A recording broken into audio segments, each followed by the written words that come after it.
Bonjour, Joe Biden est le nouveau président des États-Unis, il va rentrer à la Maison-Blanche, il va révolutionner la diplomatie américaine et tout changer après les années Trump. Tout changer, non pas tout à fait. Il y aura bien sûr de grands bouleversements qui sont attendus dans de nombreuses capitales, mais il y a quelque chose qui va rester constant parce que c'était son seul point d'accord avec Donald Trump, c'est la rivalité majeure, centrale avec la Chine. Et c'est quelque chose qui unit au Congrès républicain et démocrate. Au cours de la campagne, finalement, le reproche que se faisaient Biden et Trump était d'être celui qui était choisi par Pékin pour le moins défendre les intérêts américains. Et donc par rapport à cette rivalité qui va devenir structurelle, qui sera l'agenda majeur sur les questions géopolitiques dans les années qui viennent, on parle souvent du piège de Thucydide. Que vient faire celui qui a écrit l'histoire des guerres du Péloponnèse dans la rivalité entre la Chine et les États-Unis au XXIe siècle? Eh bien, Thucydide, dans son livre majeur, avait écrit que le conflit entre Sparte et Athènes était devenu inéluctable à partir du moment où Sparte, qui était la nation dominante, la plus puissante, n'acceptait pas la montée en puissance d'Athènes, la rivalité croissante entre les deux cités et le fait qu'elle a lancé une sorte de guerre préventive pour empêcher cette montée en puissance d'Athènes, et en fait les deux ont été perdus.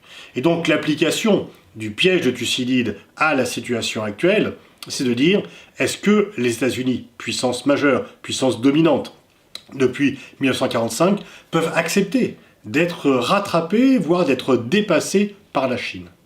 Alors c'est un livre qui a lancé cette théorie du piège de Thucydide, qui est paru aux États-Unis en 2017, Destined to War, traduit en français vers la guerre, d'un géopolitologue américain, Graham Allison, qui fait une étude historique dans laquelle il déduit 16 cas où la puissance numéro 1 a été contestée, rattrapée et dépassée par la puissance numéro 2.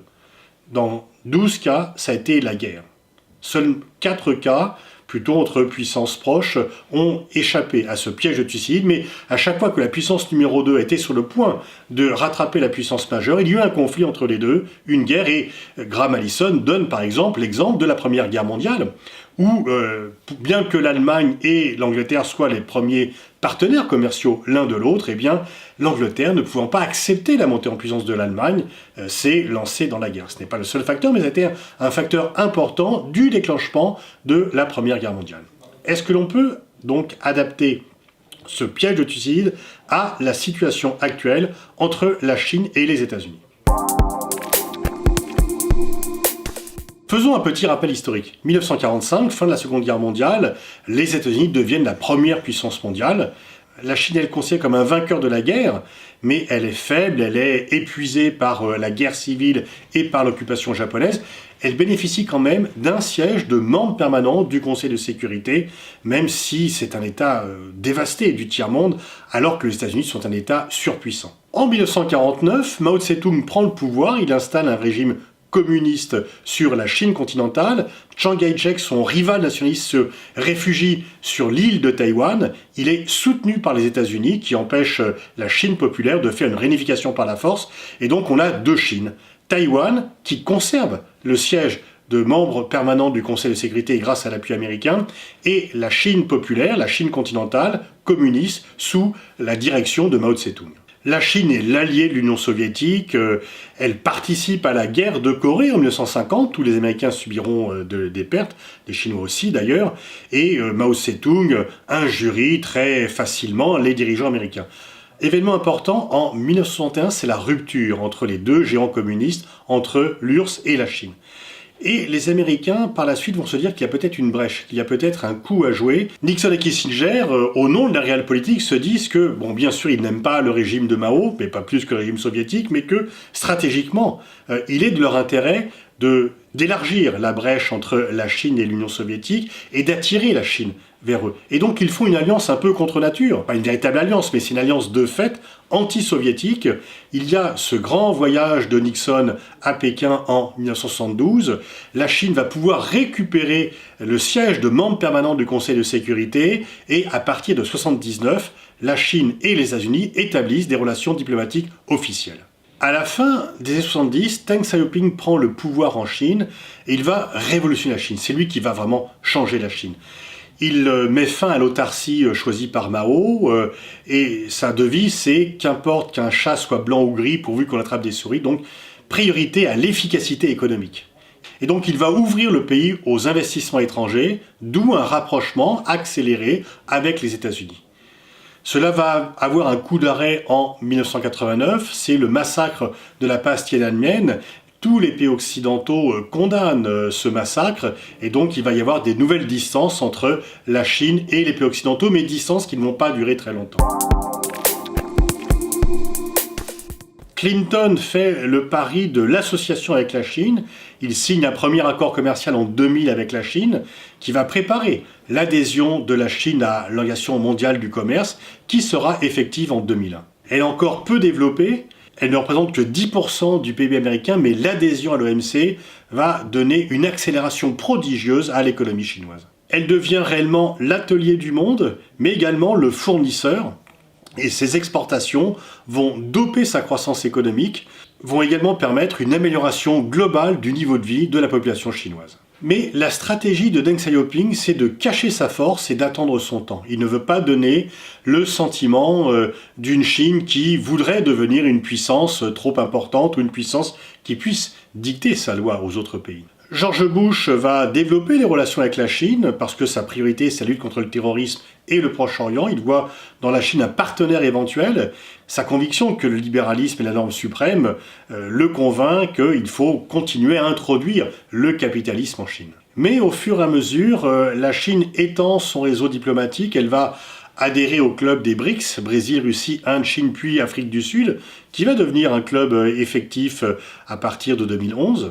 Et elle va au fur et à mesure élargir son réseau diplomatique.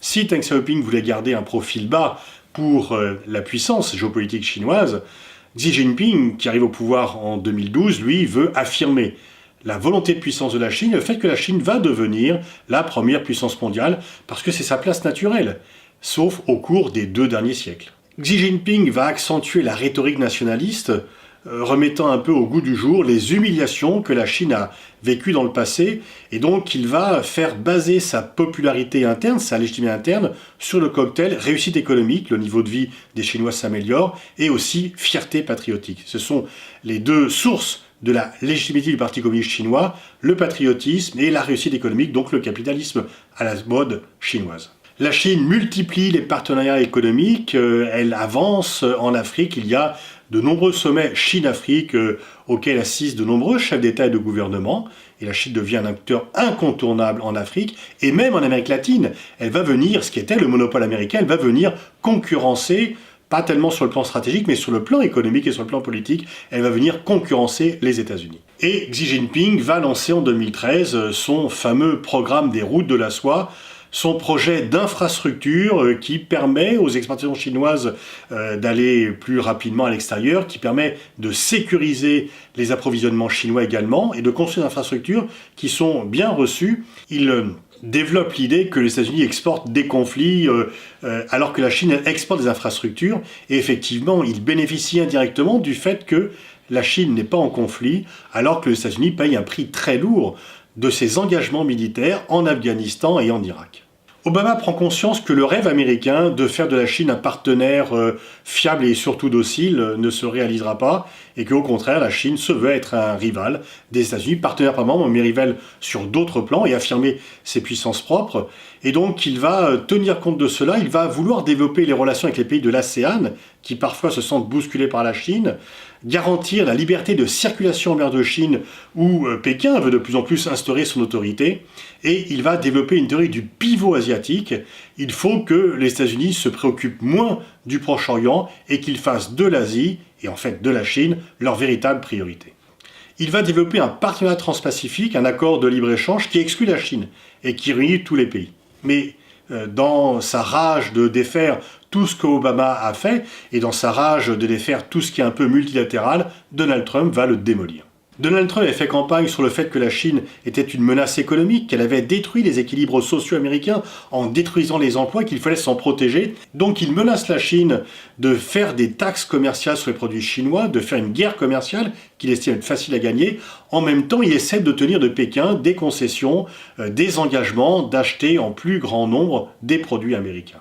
Le déficit commercial américain à l'égard de la Chine, qui était de 10 milliards de dollars en 1990, atteint 80 milliards en 2000, pour atteindre le record de 420 milliards en 2018. Et le PIB chinois, donc 10% du PIB américain en 2001, en fait 65% en 2019 et après le Covid-19 va dépasser les 70%. Rappelons que du temps de la guerre froide, l'URSS n'a jamais fait plus de 40% du PIB américain. Pour les États-Unis, la Chine est donc une menace commerciale, une menace également technologique parce que ce qu'on appelle les BATX, les grands géants digitaux chinois, concurrencent désormais les GAFAM et en termes d'intelligence artificielle, la Chine fait jeu égal, voire peut-être va dominer les États-Unis puisque en termes de données, elles sont beaucoup plus nombreuses et que les citoyens chinois sont nettement moins prêts à protéger leurs données que les citoyens américains. Et donc c'est une menace multiforme que représente la Chine pour les États-Unis. Sur le plan stratégique, la Chine est loin d'avoir la puissance militaire des États-Unis. Un conflit entre les deux serait bien sûr à l'avantage des Américains, parce que les Chinois ont choisi de ne pas faire l'erreur des Soviétiques. Ils ont décidé de ne pas suivre les Américains dans la course aux armements, mais plutôt de les dominer dans la course à l'intelligence artificielle.